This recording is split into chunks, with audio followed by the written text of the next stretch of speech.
다만 이제 한국에서 사업을 하는 제 입장에서는 아무래도 중국, 일본 이런 쪽이 지리적으로 가깝고 어떤 문화적인 그런 교류가 훨씬 더 쉬우니까 저는 웹3 페스티벌에 간 거죠. 그래서 갔더니 진짜 중국인들 많습니다. 보통 이런 컨퍼런스를 하면은 영어로 보통 모든 거를 다 하죠. 아무래도 전 세계 사람들이 오다 보니까. 근데 여기는 그냥 대놓고 중국어로 합니다. 우리나라 분들이 우리나라에서 이제 암호화폐 프로젝트를 런칭하시는 분들이 홍콩, 싱가포르에 그래서 많이 가셨는데 홍콩에 지금 다시 그 붐이 불고 있는 거를 보고 온 겁니다. 우리나라는 그래 상대적으로 조용하지만 홍콩에 가보니까 다시 암호화폐 다시 불장이 왔구나라는 게 확 느껴졌고요.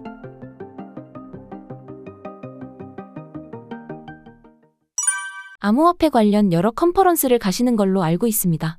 다녀오신 컨퍼런스에 대해 설명해 주시겠어요? 한번 정리를 드릴게요. 일단 제가 이번에 다녀온 행사는 홍콩에 있는 웹3 페스티벌이라고 합니다. 홍콩 ETF가 지금 해시키 그룹이라고 하는 회사가 ETF에 들어오는 비트코인을 보관하는 커스터디 역할을 하는 회사로서 기능을 하고요. 그 다음에 비트코인 현물을 거래하는 거래소의 또 역할을 하는, 그래서 홍콩에서 지금 인가받은 가상자산 거래소가 2개가 있는데 그 중에 첫 번째로 인가받은 곳이 해시키입니다. 두 번째가 OSL이라고 하는 회사가 있는데요. 이 해시키가 그래서 홍콩에서 가지고 있는 이 가상자산에 대한 입지가 상당한 회사예요. 해시키 그룹이라고 합니다. 이 해시키 그룹이 매년 주최하는 행사입니다. 웹3 페스티벌이라고 하는. 그래서 그 행사가 홍콩과 중국 본토에서 많은 가상자산 투자자들이 참여하는 행사로 유명해요. 그래서 많은 사람들이 모이고요. 규모도 굉장히 큽니다.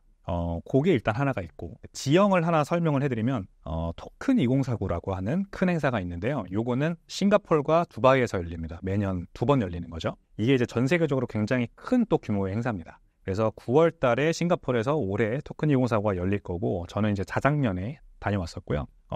토큰 2049, 그래서 그거 기억하시면 좋을 거고, 우리나라에서는 코리아 블록체인 위크, KBW 라고 하는 행사가 가장 큽니다. 근데 비교를 해드리자면 KBW라고 하는 그 국내 행사는 홍콩 웹3 페스티벌이나 토큰 2049에 비하면 한 규모가 한 절반 정도, 절반도 안 된다고 보시면 됩니다. 국내 이 암호화폐에 대한 관심은 전 세계에서 내로라 할 정도인데 컨퍼런스 규모는 굉장히 작고 아직은 좀 많이 미약한 상태. 그래서 글로벌 행사 중에서 웹3 페스티벌, 싱가포르에서 열리는 토큰 2049 굉장히 크고요. 그 다음에 미국에서 5월 말에 열리는 컨센서스라는 행사가 있습니다. 컨센서스 2024 이 행사가 열리는데 이것도 전 세계적으로 굉장히 큰 규모의 행사입니다. 컨센서스라고 하는 코인데스크라고 하는, 아마 암호화폐 투자하시는 분들은 다 아실 거예요. 미디어가 있습니다. 미국 기반 미디어인데 코인데스크에서 주최를 하는 행사고요. 아무래도 이더리움, 기타 등등 제3세대 블록체인들의 어떤 각축이 벌어지는 그런 큰 세계적인 행사라고 볼 수가 있겠죠. 그리고 저 같은 비트코인 맥시들이 좋아하는 행사가 있는데 이제 그냥 비트코인 2024 이렇게 행사 이름이 돼 있습니다. 주로 미국 마이애미에서 매년 열리고요. 올해는 미국의 테네시주의 내시빌이라고 하는 곳에서 열립니다. 그래서 비트코인 매거진이라고 합니다. 비트코인 매거진이라고 하는 비트코인 전문 미디어가 있는데 이 미디어에서 매년 미국에서 여는 행사가 또 있습니다. 그리고 비트코인 컨퍼런스, 비트코인 마이애미 컨퍼런스가 올해는 5월 달에 홍콩에서도 열립니다. 그래서 참 홍콩이 ETF 나오고 페스티벌에는 큰 암호화폐 전체적인 행사 있고 이제는 비트코인 행사까지 홍콩이 또 이제 주최하게 되는 그런 어떤 비트코인 지정학적인 현상이 지금 벌어지고 있다라고 한번 간략하게 지형도 설명을 드렸고요. 그래서 웹3 페스티벌은 홍콩이라고 하는 아시아의 암호화폐 투자자들이 모이는, 아시아의 암호화폐 투자자들 중에서도 동남아는 주로 싱가포르에서 열리는 토큰 2049에 모이고요. 중국, 그리고 한국, 일본, 대만 이런 동아시아 쪽은 웹3 페스티벌이 많이 모입니다. 이런 이제 지형도라고 보시면 돼요. 그래서 우리 또는 프로젝트, 우리가 하는 사업이 어떤 곳을 타겟하느냐에 따라서 어디에 갈지가 정해지는 거죠. 물론 암호화폐는 국경이 없지 않습니까? 비트코인은 국경이 없는 자산이기 때문에 다 할 수 있어요. 원칙적으로는. 미국에 가는 것도 그래서 말이 되고 동남아에 가는 것도 다 말이 됩니다. 다만 이제 한국에서 사업을 하는 제 입장에서는 아무래도 중국, 일본 이런 쪽이 지리적으로 가깝고 어떤 문화적인 그런 교류가 훨씬 더 쉬우니까 저는 웹3 페스티벌에 간 거죠. 그래서 갔더니 진짜 중국인들 많습니다. 보통 이런 컨퍼런스를 하면은 영어로 보통 모든 거를 다 하죠. 아무래도 전 세계 사람들이 오다 보니까. 근데 여기는 그냥 대놓고 중국어로 합니다. 아시겠지만 홍콩은 원래 광동어로 쓰죠. 홍콩 말이 있습니다. 근데 홍콩 광동어보다도 본토 중국어가 더 많이 들립니다. 보통어가. 그만큼 대부분의 참가자들이 다 중국 분들이었고요. 중국 분들이 그만큼 홍콩에 와서 뭔가 암호화폐 관련된 사업을 하거나 프로젝트를 런칭하거나 ICO를 하려고 하는 거. 이제 홍콩이 한마디로 멜팅팟, 뉴욕을 멜팅팟이라고 하죠. 전 세계에서 모든 사람들이 모이다 보니까 홍콩이 지금 완전 암호화폐에서 동아시아 쪽 암호화폐에서 한 멜팅팟이 되고 있습니다. 우리나라 분들도 보이더라고요. 이건 좀 약간 민감한 발언이긴 한데 아주머니들, 한국에서 단체 관광으로 오신 아주머니들도 행사장을 이렇게 단체로 배회를 하시더라고요. 그거를 보고 야, 버블이 좀 꼈구나라는 걸 느꼈습니다. 아마 중국 쪽에서 런칭한 어떤 뭔가 암호화폐에 뭐 한국 분이 이제 계시겠죠.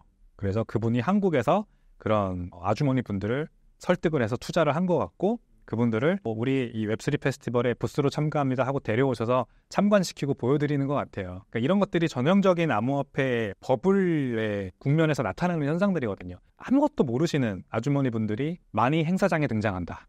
이런 것들이 이제 버블입니다. 그래서 약간 버블은 껴있구나라는 걸 볼 수가 있었고요. 완전히 ICO 장이었습니다. 2017년에 ICO 버블, 그때 아마 많은 분들이 뭐 안 좋은 뉴스 많이 보셨을 거예요. 암호화폐 잘못 투자했다가 뭐 마포되게 올라간 뭐 그런 분들 뉴스도 나오고 막 그랬잖아요. 그래서 우리나라에서는 이제 ICO가 금지돼 있죠. 근데 우리나라 분들이 우리나라에서 이제 암호화폐 프로젝트를 런칭하시는 분들이 홍콩, 싱가포르에 그래서 많이 가셨는데 홍콩에 지금 다시 그 붐이 불고 있는 거를 보고 온 겁니다. 우리나라는 그래서 상대적으로 조용하지만 홍콩에 가보니까 다시 암호화폐 다시 불장이 왔구나라는 게 확 느껴졌고요. 그래서 비트코인 가격이 이렇게 전고점 뚫고 1억까지 갔으니까 근데 암호화폐 가격들은 나머지 알트코인 가격들은 아직 많이 안 갔잖아요. 그 중에서 뭐가 갈 거냐? 이제 다음 넥스트 10백원은 알트코인은 뭐냐라는 그런 어떤 관심도가 굉장히 많이 올라와 있는 그런 분위기를 보고 지난주에 막 돌아오는 길입니다. 최근 다녀오신 컨퍼런스에서 주목하고 있는 암호화폐는 무엇이었나요? 그리고 컨퍼런스에서 비트코인에 대한 관심도는 어떤가요? 이번에 컨퍼런스에서 많이 특이하게 생각했던 점이자 이번 컨퍼런스가 지난 예년의 다른 컨퍼런스들과 다른 점이었던 거는 비트코인 레이어 2 프로젝트들이 굉장히 많았다는 점이에요. 원래는 그런 거 없었거든요. 비트코인은 그 가상자산 쪽 투자하시는 분들은 비트코인은 마치 3G 옛날 핸드폰 그리고 이더리움 뭐 그 외 나머지 알트코인들이 스마트폰 기술적으로 앞서 있기 때문에 그래서 컨퍼런스에 가면 부스들도 다 뭐 이더리움 기반 레이어 2, 폴카닷, 솔라나, 뭐 아발란체 이런 기업형 블록체인들, 제3 블록체인들 이런 알트코인들이 다 부스를 차지하고 있었어요. 그리고 그 위에 기반해서 뭔가 서비스를 하거나 이런 기업들이 대부분이었는데 이번에는 좀 양상이 달랐습니다. 이번에는 비트코인 기반의 사이드 체인, 비트코인 기반의 레이어 2 이런 걸 표방하고 나온 기업들이 적어도 부스가 5개는 됐고요.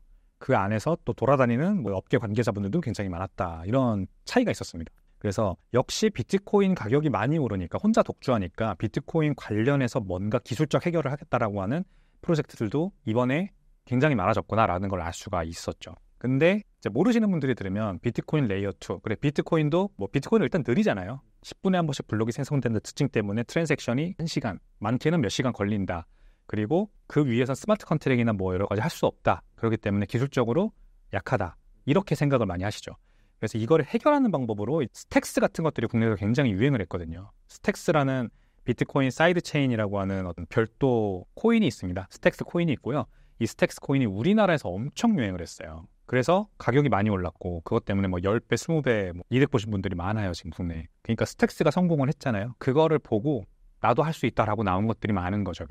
그리고 우리나라에서는 ICO를 못하니까 홍콩에서 ICO를 한 거고 홍콩 중국에서 ICO를 한 거고 우리나라도 결국 굉장히 오고 싶어 합니다. 제가 얘기를 해보니까 한국 뭐 업비트 거래소 상장하고 싶다. 그거만 되면 대박 날 거라는 걸 알고 있다. 하지만 업계에서는 이제 이런 얘기를 많이 합니다. 뭐 바이낸스나 뭐 여러 해외 거래소들에 상장이 됐던 코인들이 한번 그래 성공을 했던 코인들이 업비트나 뭐 국내 거래에 상장을 한다. 그러면 이제 끝물이다. 완전 끝물이다.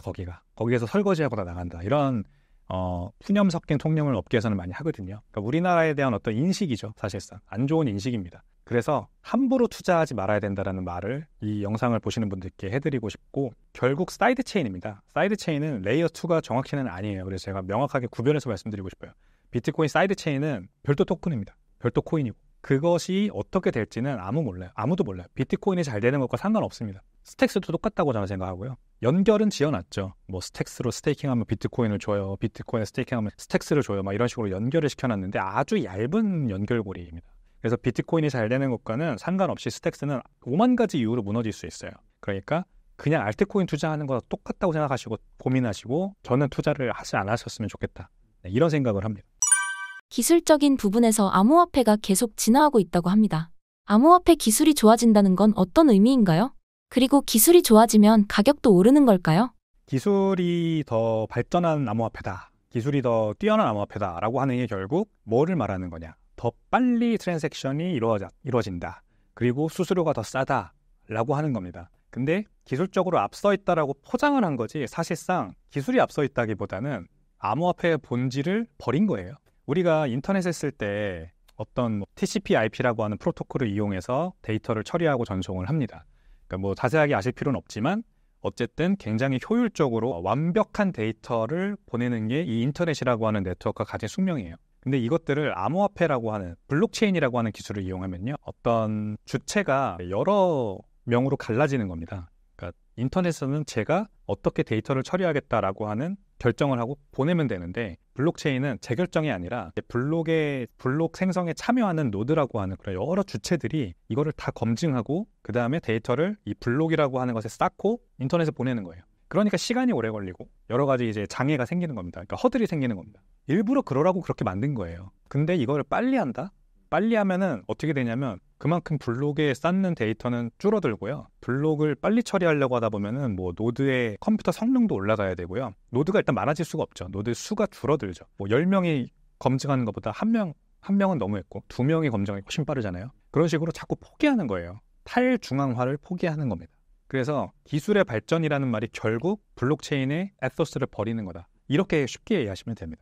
그러면 암호화폐, 블록체인 이거 왜 쓰냐? 애초에 탈중앙화 때문에 쓰는 거잖아요. 미들맨이 없는 금융 거래를 가능하게 하는 게 원래 나온 목적 아닙니까? 은행이나 뭐 핀테크 서비스나 이런 제3자가 필요 없이 나와 작가님 간의 뭐 P2P 거래에 있어서 인터넷에서 P2P 거래를 함에 있어서 그냥 이 블록체인 원장을 사용하면 된다라고 하는 거고, 그러니까 중간에 미들맨이 없으니까 뭘 믿어요? 그러면은 이 분산 원장이잖아요. 블록을 쌓는 주체가, 즉 트랜잭션을 처리하는 주체가 나도 아니고 작가님도 아니고 제3의 어떤 기관도 아니고 기업도 아니고 대통령도 아니고 아무도 아니고 그냥 불특정 다수다. 이게 이 암호화폐의 장점입니다. 이거를 버리는 순간 이게 쓸모가 없는 거예요. 근데 뭐 모든 비트코인 이후에 나온 모든 제3세대 암호화폐들이 다 그런 본질적인 문제는 버리고 빨리 트랜잭션을 처리하는데 다 기술을 집약하고 있어요. 그러니까 이 이더리움을 예로 들어 설명해보면, 이더리움을 제가 뭐 100불어치를 샀다고 할게요. 거래소에서. 그 거래소에서 100불어치 이더리움을 출금을 해요.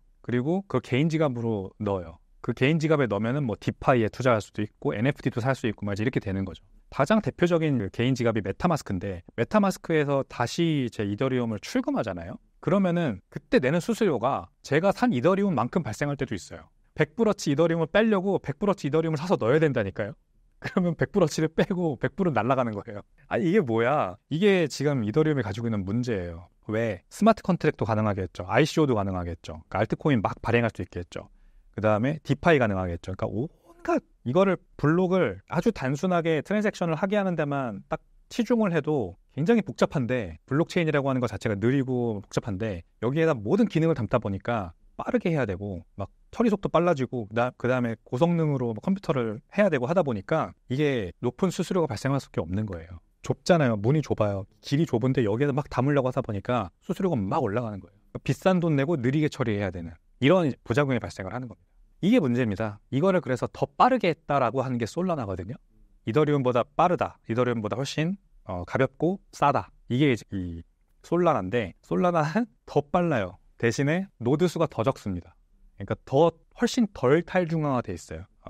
그래서 이 솔라나는 가끔 블록체인이 멈춥니다. 뻑이 나는 거죠. 왜냐하면 예를 들어서 솔라나 블록체인에 블록을 쌓는 뭐 노드라고 하는 그 탈중앙화된 집단이 10개가 있다 칠게요. 이 10개가 비트코인은 아주 뭐 이런 핸드폰 정도 되는 저사양 컴퓨터로도 블록을 쌓을 수 있어요. 이더리움은 이거보다는 좀 좋은 랩탑이 필요해요. 맥북이 필요해요. 근데 솔라나는 집에다가 이런 거대한 슈퍼컴퓨터를 갖다 놔야 되는 거예요. 그래야 처리가 되니까 빨리. 근데 그러다 보면은 컨제스천이 몰리잖아요. 그러니까 트랜잭션이 몰려서 컨제스천, 복잡도가 올라가면은 이 소수의 컴퓨터들이 뻑이 나는 거예요. 그러면은 블록 생성이 멈춥니다. 그렇게 해서 솔라나가 지금 몇 번이에요? 벌써 3번이 넘게 블록체인 자체가 멈춰버린 적이 있어요. 이러면은 사실상 실생활 사용자에 굉장히 의심받을 수밖에 없죠. 예를 들어 저희가 은행 시스템을 이용하는데 은행 시스템이 갑자기 문을 닫아요. 갑자기 전기가 끊겼습니다. 이러면서 출금이 안 돼. 그러면 얼마나 사회 혼란이 가중되겠어요. 이런 사태가 발생할 수 있다는 거죠. 그래서 블록체인은요, 아주 심플해야 됩니다. 블록체인이 그냥 모든 게 아니고요. 그냥 암호화폐라고 비트코인이라고 하는 기술의 한 축을 담당하는 부분 기술일 뿐이고요. 비트코인을 완성하는 또 여러 가지 POW, 반감기 메커니즘, 난이도 조절 메커니즘 이런 여러 가지 특성들이 다 뭉쳐져서 비트코인이라고 하는 완성된 기술이 만들어진 거예요. 근데 이거를 느리다고 하는 이유로 빨리 만들려고 하는 이상한 혼종들이 지금 막 나오고 있는 중이라고 보시면 됩니다. 기술적인 진보가 아니에요, 이거는. 전혀 다른 방향으로, 엉뚱한 방향으로 가고 있는 거죠. 그래서 제가 제 책 2022년에 발간한 웹 3.0 사용설명서라는 책에다 그 내용을 쓴 건데, 인터넷이 발전했듯이 적층 구조로 발전하잖아요. 인터넷이 광 케이블 레이어가 깔리고 그 위에 TCP/IP 프로토콜이라고 하는 기술, 데이터를 어떻게 보낼 거냐 하는 표준이 생기고 그 위에 HTTP, 웹사이트 우리가 들어갈 때 쓰는 것 같은 그런 표준이 또 생깁니다. 그리고 이메일 표준, SMTP라고 하는데 그런 표준들이 생기고, 그래서 이제 우리가 쓰는 앱들이 나오는 거죠. 웹사이트 앱들이 나오는 거죠. 이런 적층 구조. 그래서 비트코인도 알트코인으로 뻗어나가는 게 아니라 비트코인이 적층 구조로 올라가야 돼요. 올라가고 있고요. 그래서 레이어 2, 레이어 3 이렇게 비트코인이 지금 느리지만 이 느린 속도를 해결하는 제2층 적층 기술 그게 생겼고, 라이트닝 네트워크라고 합니다. 그게 있고, 그 위에서 뭔가 또 디파이나 뭐 이런 것들이 가능하게 하는 제3의 레이어 이런 것들이 개발되고 있거든요. 이게 오래 걸리죠. 인터넷도 그랬잖아요. 인터넷도 40년대부터 미 국방성의 프로젝트로 시작한 게 2000년에 돼서야 이제 본격적으로 대중화되기 시작했죠. 한번 버블 크게 맞고. 네, 비슷하다고 봐요. 비트코인도 알트코인이 버블이 막 일어났고 2017년 뭐 이때 꺼졌죠. 그리고 지금이 그 단계인지 모르겠지만 아무튼 이제 비트코인 가격만 올라가고 알트코인의 가격이 잘 안 올라오잖아요. 근데 비트코인 이제 웹3 페스티벌 가보니까 비트코인 레이어 2다, 그 사이드 체인이다 하면서 이제 또 막 혼종들이 막 나오기 시작했어요. 그런 것들은 사실상 진정한 레이어 2가 아니에요. 별도 토큰 있고 막 이제 이러니까. 그런 식으로 자꾸 이제 오래 걸리는 걸 못 참고 나오는 것들이 있는 거고, 거기 속으시면 안 돼요. 그래서 비트코인에 투자하고 비트코인의 레이어 2, 레이어 3 제대로 알아보는 거, 제가 여러 번 방송 나올 때마다 강조드리는 부분입니다. 비트코인에 투자하는 게 가장 안전하고 암호화폐는 위험하다. 이게 제 결론입니다.